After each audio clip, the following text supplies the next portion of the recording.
Un saludo desde las instalaciones de la Radio UMA, la estación de radio de la Universidad Monte Ávila. Muy contentos porque hoy vamos a dar inicio a nuestra serie de podcasts asociados a los temas de lo laboral en la era digital. Vamos a trabajar sobre los temas asociados al Centro de Estudios de la Persona y de la Empresa de la Universidad Monte Ávila. Con este podcast estamos dando inicio a nuestra serie para difundir la narrativa asociada a la agenda de este Nobel Centro de Estudios, que fue autorizado a funcionar recientemente por parte de las autoridades de la universidad. Hemos querido comenzar a tratar con el tema de la universidad frente a los desafíos de la llamada cuarta revolución industrial, que es el tema marco que sirve para los ejes a trabajar en el centro de estudios.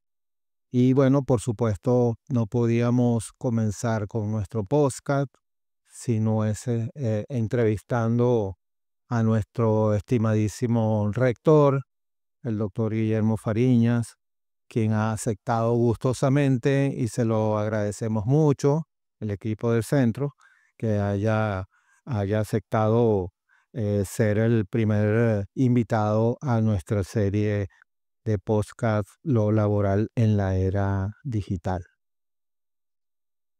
Eh, Como sabemos, pues las instituciones universitarias pues son quizás de las instituciones de más larga data en la historia y en la evolución de las sociedades.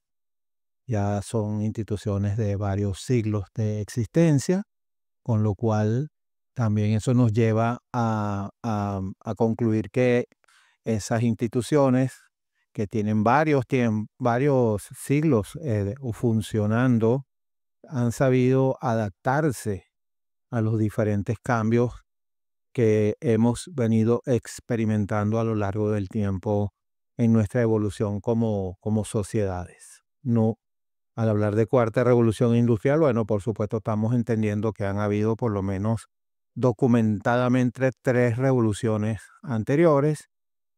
Si bien es cierto, cuando uno estudia la evolución de estos temas, puede llegar a concluir que los cambios, la humanidad siempre han sido producto de estos cambios, de estas introducciones de las nuevas tecnologías, que es lo que documentalmente solemos llamar revoluciones. Hoy, una vez más, estamos ante un gran desafío, grandes procesos de cambio, convergencias tecnológicas, inteligencia artificial, algoritmos, computación cuántica, transformación digital y una serie de cambios tecnológicos disruptivos que están impactando y sin duda afectando las formas institucionales con las que nos hemos ido dando vida y funcionamiento como sociedad. Y las universidades, por supuesto, no escapan a, a esa situación. Y hemos querido comenzar por allí, invitando a nuestro querido rector para escuchar de él desde su investidura y desde el rol que le toca jugar al frente de esta institución, cómo la misma está enfrentando estos cambios que hemos estado comentando. Así que, profesor, bienvenido. Muchas gracias por estar acá con nosotros. Eh, Permíteme, Guillermo, crear un poco de contexto y entonces a partir de ahí escucharte en tus opiniones. Sí, primero que nada, Paul, muy agradecido por la invitación y muy agradecido también a los que nos estén oyendo, que podamos tener, digamos, a partir de este medio de comunicación, una forma de interactuar, ¿no?, con las personas interesadas en estos temas. Yo tengo que decir que el centro de estudios de la persona y la empresa está muy cerca afectivamente de mí porque intelectualmente es lo que, desde que pensamos que íbamos a trabajar los temas organizacionales y empresariales en la universidad, comenzando por supuesto con la carrera de administración, pero también en cierto modo en la especialización de gerencia de proyectos. Decía, bueno, ¿y qué distingue la Monty Ávila de otras universidades que enseñan los mismos temas, ¿no? Pero efectivamente la persona está en el centro, ¿no? La persona es el actor, el sujeto y de todo proceso organizacional, todo proceso empresarial, con lo cual celebré mucho cuando ya hace un tiempo viniste con esta propuesta, querías que se conformara este centro de estudios y con esta idea, ¿no? Efectivamente, de que cómo estudiar los procesos laborales, del trabajo, en este nuevo entorno, ¿no? Y el trabajo también es un tema central para esta universidad. Eh, Quien nos inspira, San José María Escrivá, nos enseñó que efectivamente el trabajo es un modo en el cual nosotros nos relacionamos de una forma muy íntima con Dios nuestro Señor, porque el trabajo es un medio de acercarnos a Él, de ser cada vez más cercanos y también de acercar a la creación al Creador, ¿no? Es decir, Dios dio un mandato a nuestros primeros padres de que trabajáramos, ¿no? Eso hace ver que el trabajo tiene un valor intrínseco y fundamental para el ser humano. Con lo cual, pues ambos temas, la persona y el trabajo, son muy centrales en esta universidad, muy queridos, por tanto, por todos los que efectivamente sentimos la responsabilidad de sacar este proyecto adelante. Bueno, a propósito de recordar la presencia del fundador de la obra, San José María Escrivá, uno de los grandes temas que está puesto sobre la mesa en este momento es precisamente cómo seguir manteniendo al ser humano en el centro de todo el gran proceso de transformación que se ha venido dando. Por cierto, bueno, está para de verdad reconocer el apoyo que siempre le diste al proyecto que lo veníamos conversando de verdad de hace mucho tiempo. Y me acuerdo que cuando teníamos las primeras conversaciones para concretar la idea y proceder a su presentación a las autoridades, hacíamos mucho énfasis en que quizás uno de los temas en los que más atención teníamos que prestar era a cómo gestionar ese desbalance que se ve y que se observa en cuanto a la impronta que ideotecnológico frente a lo humano desde la perspectiva de la filosofía de la universidad, pues lo definimos como lo antropológico. Y qué cosas, en qué foco deberíamos, a qué foco o en qué tema deberíamos apuntar desde el centro para no solamente adoptar, absorber y alinear el funcionamiento del centro y afrontar el reto de dar luces sobre estos temas, sino cómo ayudar a mantener lo humano dentro de la ecuación, dentro del proceso. Entonces, ¿cómo se observa este tema desde la gestión de la universidad en general? Sí. Bien. Bueno, yo creo que lo primero que hay que decir es que eh, los autores de todo cambio industrial, de todo cambio y evolución en las ciencias, las técnicas y las artes, somos los seres humanos, ¿no? Es decir, los seres humanos somos la causa de todos estos cambios, ¿ok? Bueno, uno pudiera elucubrar que muy pronto habrá ciencia y tecnología producida por humanoides, etcétera. Bueno, cuando ya estemos en ese momento lo conversamos, pero en este momento podemos afirmar eso. O sea, todo cambio tecnológico ha sido un cambio producido, fomentado y motivado por los seres humanos. Y yo diría que en la gran mayoría de los casos, la motivación ha sido el progreso humano. O sea, la motivación de quienes han intentado efectivamente hacer cambios en lo científico, lo tecnológico, es porque desean el progreso propio y los demás, ¿no?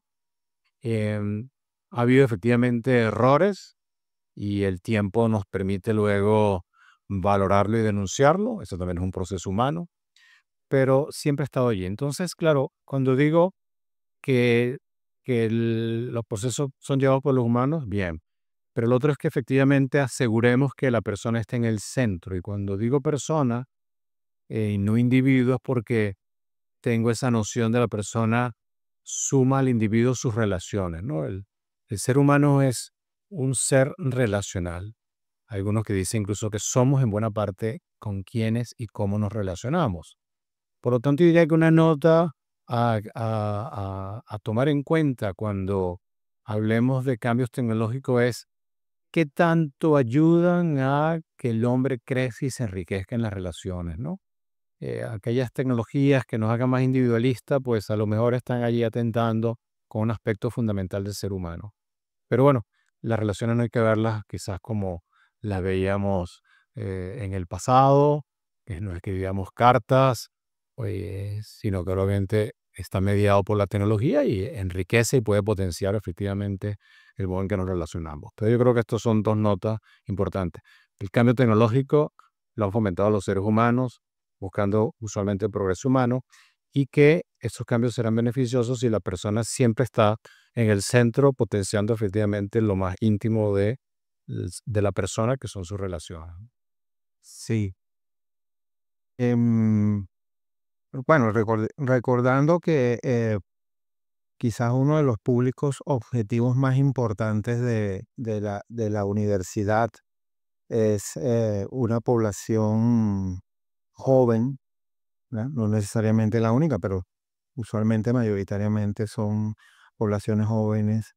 Y además tomando en cuenta que el acceso a la comunicación y a las formas de aprender se han hecho pues de fácil acceso y lo tecnológico y el uso de la tecnología para accesar a esa información y a ese conocimiento se hace cada vez más expedito, más ágil y además pues la tecnología incorpora elementos como la inteligencia artificial y otros elementos como los agentes de inteligencia artificial que promueven, acompañan y facilitan ya procesos laborales y procesos educativos.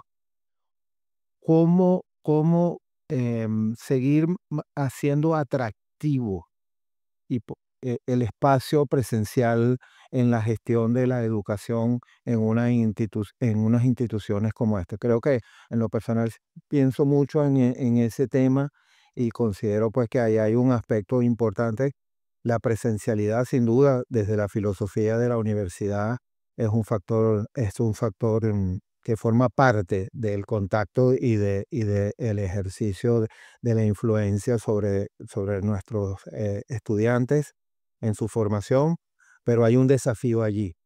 Entonces, desde la mirada de liderazgo y de direccionamiento y de desarrollo de la estrategia, ¿cómo, cómo piensan ustedes o cómo deberíamos pensar en conjunto en mantener o por qué es tan importante mantener este contacto y esta presencialidad en los espacios de la universidad? Sí, muy buena pregunta, Paul. Y yo quisiera proponer un modelo educativo sencillo, pero pienso que muy poderoso, que es que los seres humanos tenemos cabeza, corazón y manos. Y la educación, en cierto modo, debe atender esas tres dimensiones. Cuando uno habla de una formación técnica, esa formación del saber hacer, la educación apunta fundamentalmente a la cabeza, en ese know-how, pero también, por así decirlo, metafóricamente en las manos, ¿no? Son esas destrezas, esas habilidades que hacen que las personas efectivamente sean más capaces, ¿no? Cuando hablamos de lo conceptual, la educación en lo conceptual apunta a la cabeza, ¿no? Uno podría decir que otro símil es que la cabeza es como nuestra casa que hay que saber amueblar, ¿no? Es decir, la educación conceptual nos dota de ese mobiliario, ¿no? Son conceptos, son ideas, pero también el desarrollo de hábitos intelectuales, ¿no? Capacidad de análisis, síntesis. Y luego viene lo que llamamos nosotros la formación humanística, que atiende a la cabeza, al intelecto, pero sobre todo el corazón. Es decir, es aquello que nos permite crecer, por un lado, en hábitos morales, en saber distinguir los bienes que están envueltos en una decisión, ese discernimiento, esa conciencia. Y entonces, claro, toda educación debe atender los tres aspectos de toda buena educación universitaria, ¿no? Eh, Hay un modelo también de la UNESCO que en cierto modo también pues se hace relación con esto, que el UNESCO plantea, bueno, hay que enseñar a saber hacer, saber conocer, saber vivir y saber ser, ¿no? Entonces estamos efectivamente incidiendo en todas estas dimensiones, o debería incidirse en todas estas dimensiones. Y eso es lo que es el negocio de la universidad, ¿no? Entre comillas, negocio, es decir, la formación integral, ¿no? Que atiende a toda esa integralidad de la persona. Entonces, ¿dónde entra la tecnología, ¿no? La tecnología, bueno, doy un paso quizás atrás para decir que las universidades han logrado a través de todos estos siglos preservando su misión institucional y acogiendo y muchas veces originando, ¿no? Muchos de los cambios en las tecnologías. Y la universidad es una institución que le caracteriza que combina lo tradicional con lo nuevo, ¿no? O sea, preserva lo que debe ser permanente, su misión, esto que ya hablaba también pues de la formación integral, pero también que debe y acoger los modos nuevos de hacer las cosas, ¿no? Y creo acá pues que ahora hay un reto mayúsculo porque los cambios tecnológicos se han acelerado y además hay un entorno también muy cambiante, ¿no? Entonces la universidad hoy día siente que efectivamente la tecnología está impactando en sus procesos medulares, docencia, investigación, transferencia de conocimiento y también que los estudiantes están esperando efectivamente modos donde la tecnología acompaña en buena medida esto, ¿no? Em, pues nada, la universidad tiene que ir acogiendo estos cambios, ir poniéndolos en práctica, sin olvidar efectivamente lo que es lo esencial, ¿no? La formación integral. Sí, escuchándote y bueno, recordando que nuestra relación es de vieja data, em, recordaba los orígenes de la universidad, ¿verdad? Y la universidad, más allá de las razones estructurales, pues se desarrolló alrededor de un fuerte núcleo humanístico y de carreras humanísticas. eh, Sin embargo, bueno, recientemente y tomándote la expresión, eh, la tecnología ha empezado ya a tomar forma y formar parte también de la oferta de la universidad, bueno, por razones de que ella debe responder también a unas necesidades de un mercado del trabajo y de una formación profesional que requiere la sociedad.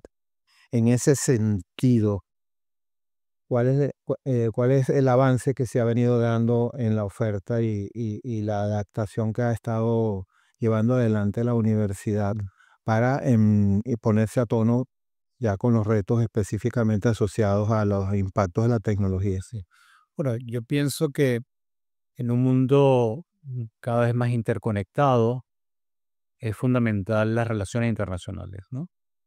Pienso que un esfuerzo que estamos haciendo todas las casas de estudios, que tenemos como bien claro la importancia de servir a la sociedad local en la que estamos, que es de lograr efectivamente convenios y alianzas con otras casas de estudio, y eso lo hemos ido avanzando en la universidad, ¿no? Em, ya tenemos convenios con la Universidad de Piura, con la Universidad Panamericana, con la Universidad del Istmo. tenemos convenios con la Escuela de Ingeniería de la Universidad de Navarra en España, la Universidad de Villanueva.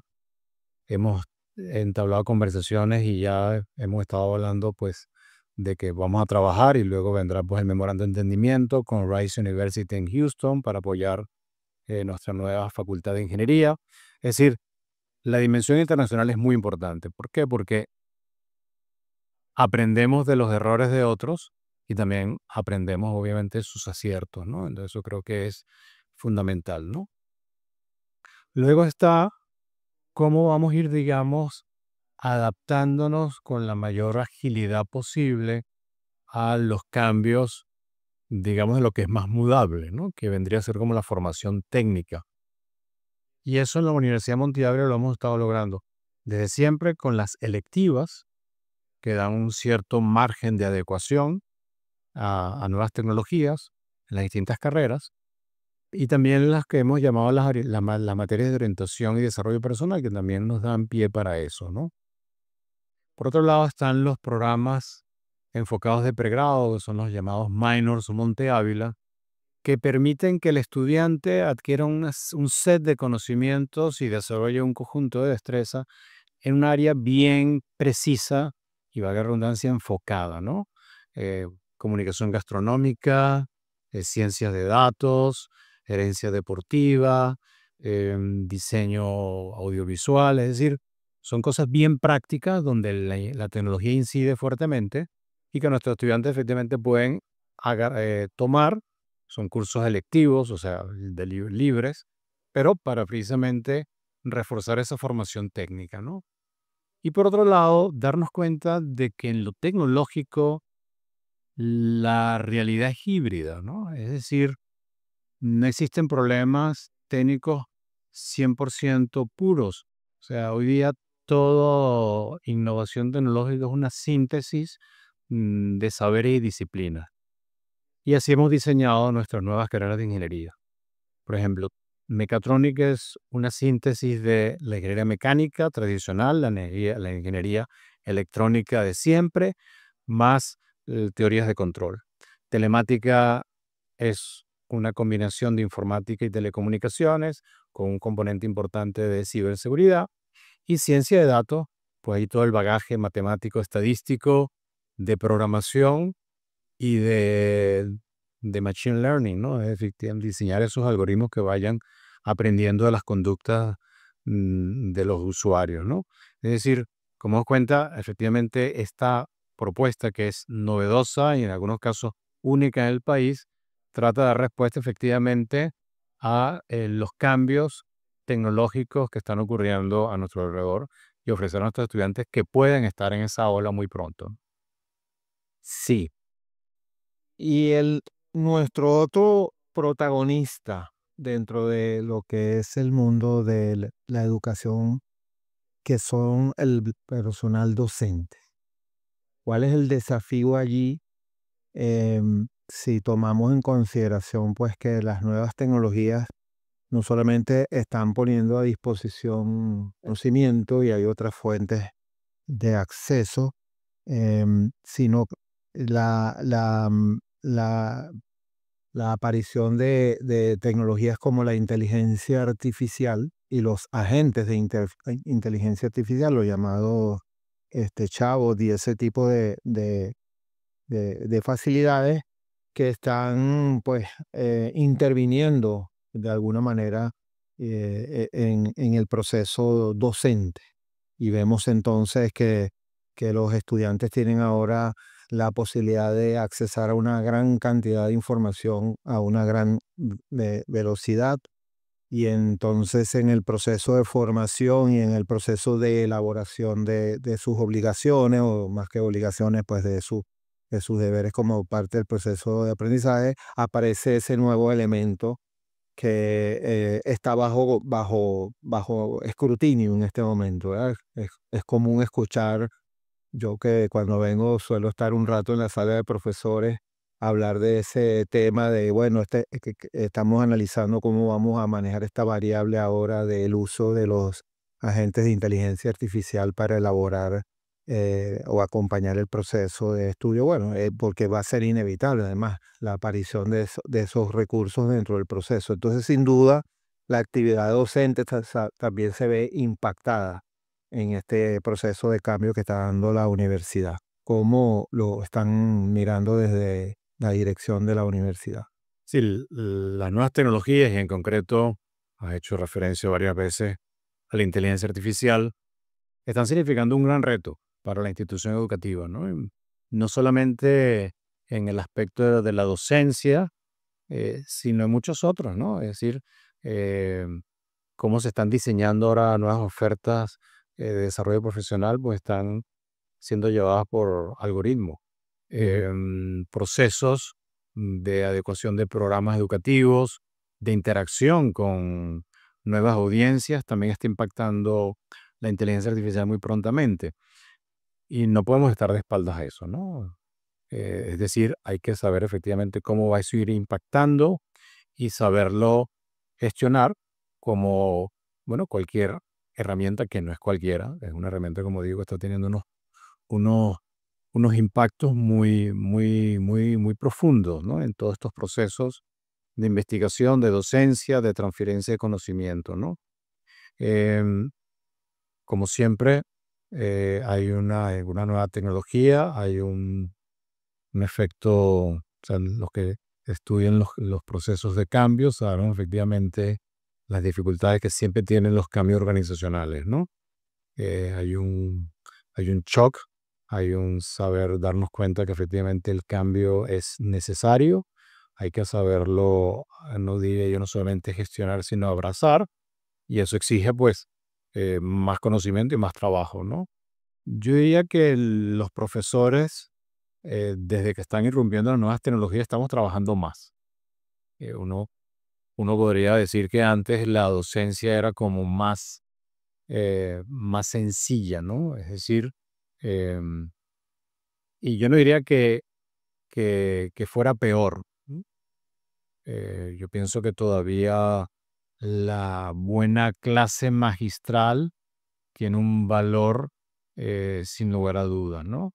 Pero también hay que saberlo efectivamente y darnos cuenta que se ha cobrado una mayor conciencia de que los procesos de aprendizaje centrados en el participante tienen un mayor impacto, ¿ok? Porque la educación no se trata de enseñar, sino de aprender, ¿no? El protagonista es el estudiante, ¿no?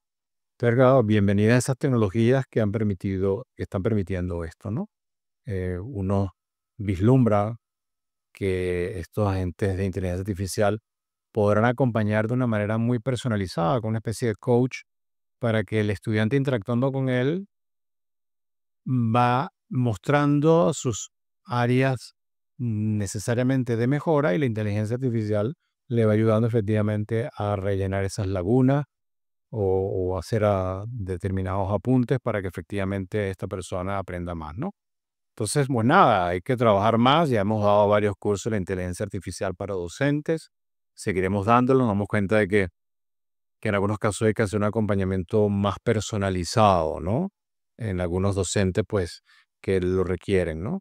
Eh, y bueno, cuando uno abraza el cambio y lo incorpora, pues, más que restar, suma a ese proceso educativo. Así que creo que no hay que tener ningún miedo. Hay que saber que hay que abrazarlo y ser agentes de cambio también en esto, ¿no? Cada uno de los docentes. Sí. Un tema que, bueno, recuerdo siempre fue un asunto de debate. Eh, Quiero recordar que yo me formé como licenciado en educación y hice una carrera en el mundo de la gestión de recursos humanos en grandes empresas y también hice mucha actividad gremial. Y siempre, o no siempre, pero en los momentos de reflexión importantes que siempre hemos vivido, sobre todo en los últimos 30 años, cuando ya la tecnología de verdad se asomaba con una impronta importante, siempre se hablaba de la necesidad de que la educación y el mundo del trabajo trataran de acoplarse y de sincronizarse mucho más. ¿Ok? Eh, Recuerdo que algunas profesiones, con honradas excepciones, pues los estudiantes, incluso graduados universitarios, llegaban a las empresas y tenían que comenzar un proceso de entender específicamente la actividad de la empresa como tal, eso que llamábamos la inducción, en todo caso comenzar a hacer una carrera para eventualmente empezar a desplegar todo su arsenal y estando en la empresa también el profesional tenía que absorber una gran cantidad de conocimiento. Siendo que ahora hay tanto conocimiento disponible y de acceso, ¿cómo hacer entonces para que esa necesaria comunicación entre universidad y el mundo del trabajo se catalice, sobre todo por la velocidad con la que los requerimientos de cambio y nuevas competencias se están dando en el mundo del trabajo? ¿Cómo hacer para que esa relación se haga mucho más sinérgica entre ambas Mm. instituciones? Bueno, yo creo que desde la conformación de la empresa como un actor clave en el desarrollo económico y social, la universidad se ha dado cuenta que tiene que interactuar con ese actor, ¿no? La universidad no puede ser un castillo de cristal aislado de la sociedad. Yo creo que eso es utópico. La universidad necesariamente tiene que estar interconectada con la sociedad, y diría de forma especial con el sector productivo, ¿no? Pasa que el sector productivo también está cambiando. O sea, hay nuevas formas de trabajo, nuevas formas con lo cual se hace mucho más retador. Ujú. Decía la inducción del pasado, y uno empieza a darse cuenta de que los nuevos trabajadores no siempre reaccionan bien a esas inducciones. Dice, aquí estoy yo con lo que yo sé y voy a aportar valor, ¿no? Es decir, Sí. y creo que las empresas también se están dando cuenta de eso, ¿no? Ujú. Entonces, bueno, yo creo que en docencia, como decía, pues estos medios que permiten adecuar el programa de enseñanza y hacerlo más cercano efectivamente a la necesidad del mercado laboral, van en esa línea. Un campo importantísimo es el de la investigación, ¿no? O sea, la universidad debiera tener una investigación más aplicada, y más aplicada también en el sector productivo. Tú te recordarás la primera ley de ciencia y tecnología, que permitía a las empresas efectivamente dedicar un tanto por ciento a Investigación. investigación y transferencia de conocimiento. Y la verdad es que fue una época, yo diría, dorada de la relación empresa-academia. Ojalá que volvamos a un esquema como ese, porque efectivamente hace falta. O sea, que también haya incentivos a la empresa para interactuar con la academia en investigaciones aplicadas y mayor transferencia de conocimiento, ¿no? Em, Después, por supuesto, aquí está todo, además, como telón de fondo, pues nuestra realidad nacional, Sí. ¿no? Con un aparato productivo, pues más débil. eh, yo diría que algunos clientes, yo diría en un porcentaje importante, que tuvo la Monte Ávila hace 20 años cuando comenzó, o 22 años cuando empezó el desarrollo profesional más en serio, y trabajar con las empresas en el modelo In Company. Varias empresas ya no están en el país, Sí. ¿no? Entonces, bueno, pero han aparecido otras, ¿no? Entonces, pero bueno, digo yo que hay unos retos allí que no, que requieren, digamos, de una mayor flexibilidad de parte y parte, y un mayor deseo de colaboración, ¿no? Eh, Como comentaba, la universidad pues se debe a la sociedad y busca también hacer sinergia con otras instituciones. Yo desde que estoy de rector, que ya voy para 3 años, he firmado más de 30 convenios con distintísimos actores nacionales e internacionales, y es precisamente como respuesta a esa necesidad de trabajar conjuntamente con otros para dar mejores soluciones, ¿no? Sí. Hablabas mencionaste algo sin duda importante y que en los países que efectivamente han logrado grandes niveles de desarrollo y hoy en día lideran no solamente en el campo económico, sino en el ámbito del desarrollo tecnológico, es la investigación. Y la investigación aplicada y la sinergia entre las empresas y la academia. ese es el ámbito, ese es el espacio al que están llamados fundamentalmente los centros de estudios, ¿no? Mm, ¿qué nos podrías comentar ahí en términos de hacia dónde esperas que apunten y se potencien estos espacios que están llamados a jugar ese papel, sobre todo, y quiero insistir con eso, por la velocidad con la que se está moviendo el proceso de cambio en lo económico y en el mundo en general, en el mundo empresarial? Bien. Sí, los centros de estudios juegan un papel clave en las universidades, ¿no? Porque permiten un foco en una realidad concreta, donde se pueden intensificar pues, esfuerzos docentes, educativos y de transferencia de conocimiento, ¿no? Y investigativos, ¿no? Em, en la universidad hay actualmente 21 centros de estudios con un nivel de actividad pues muy rico, también además muy distinto, ¿no? Tienes un espectro amplísimo. eh, Hoy tenemos una actividad, creo que fue la primera actividad del Centro de la Comunicación, eh, pues con unos claros proyectos investigativos y difusión de conocimiento. Tenemos centros en el extremo más práctico, como el de participación ciudadana, que ha llevado a la universidad a sitios donde no era fácil de llegar, ¿no? Sectores populares, a brindar herramientas de negociación y resolución de conflictos, ¿no? Tenemos, por ejemplo, también, diría que es como un centro emblemático, eh, por su trayectoria, por su origen, que es el que tiene ya más años en la universidad, el Centro de Estudio para la Discapacidad, que por el tiempo que tiene, el impulso de su fundador, tiene ya un conjunto de investigaciones y de publicaciones y ya un buen nombre en el mundo de la atención de la discapacidad, cualesquiera sea, generó una especialización, como es la atención del espectro autista. Y bueno, son ejemplos, ¿no?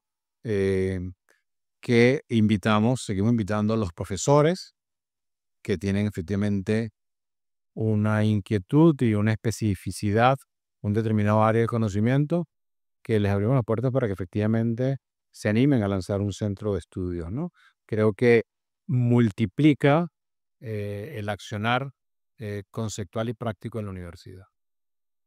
Bueno, no quería ir finalizando sin nuevamente agradecer a la universidad y sobre todo a nuestro apreciado rector por el apoyo que ha dado a la creación de este centro de estudios de la persona y de la empresa, y aprovechar a propósito de tu comentario último, en recordar pues que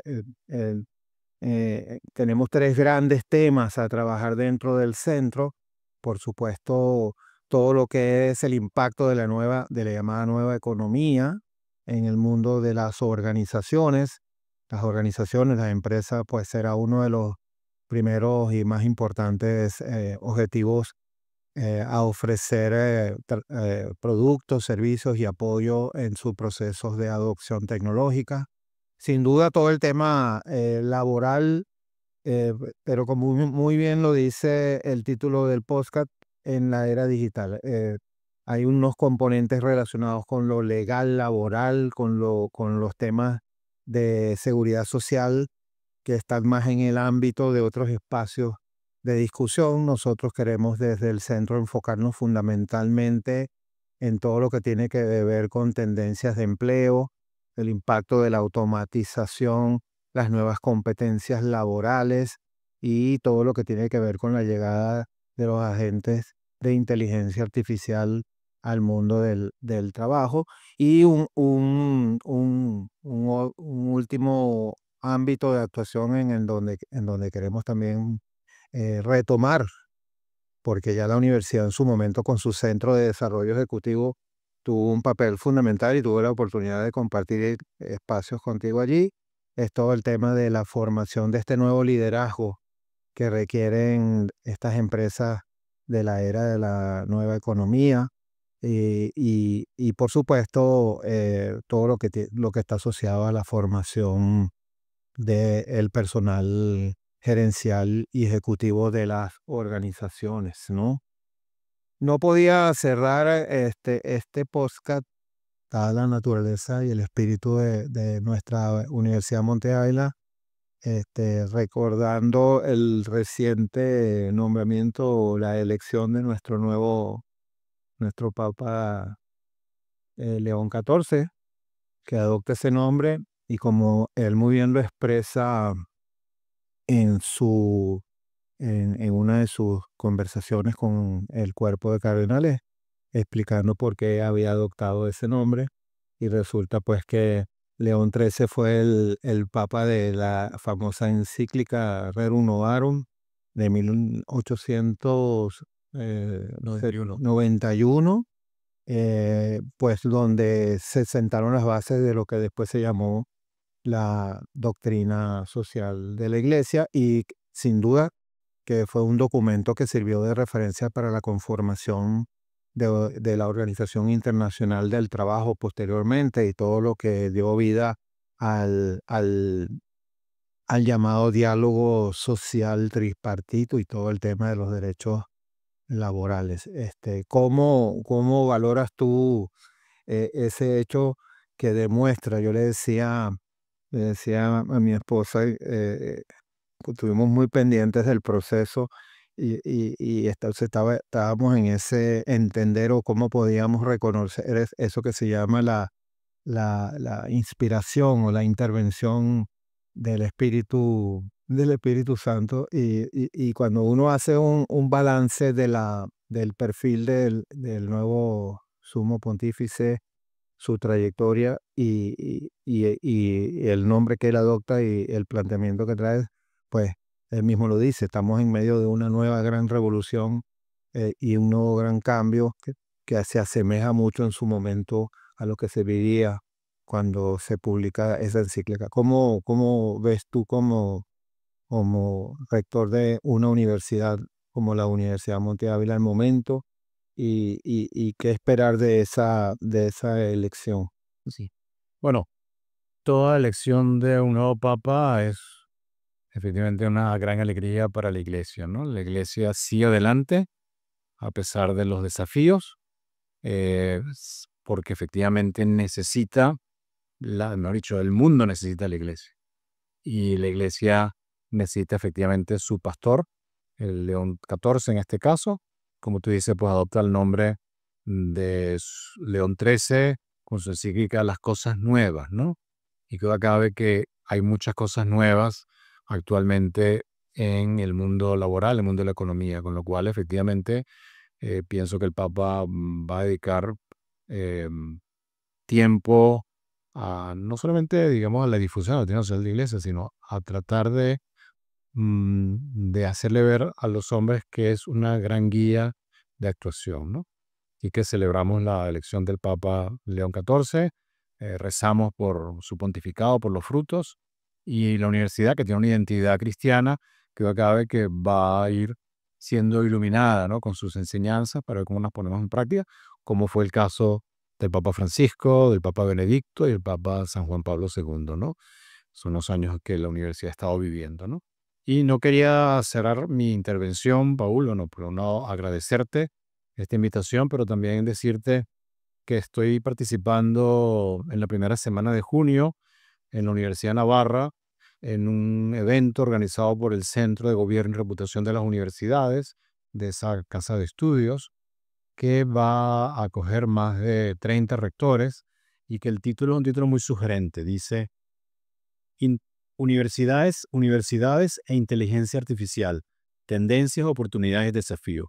Pero me invite de nuevo para compartir lo que vamos a discutir en No, sin duda que eh, además de darte las gracias de una vez, pues asegurarnos de que vamos a poder escuchar lo que vas a poder ver en ese encuentro de las universidades allá en España, ¿no?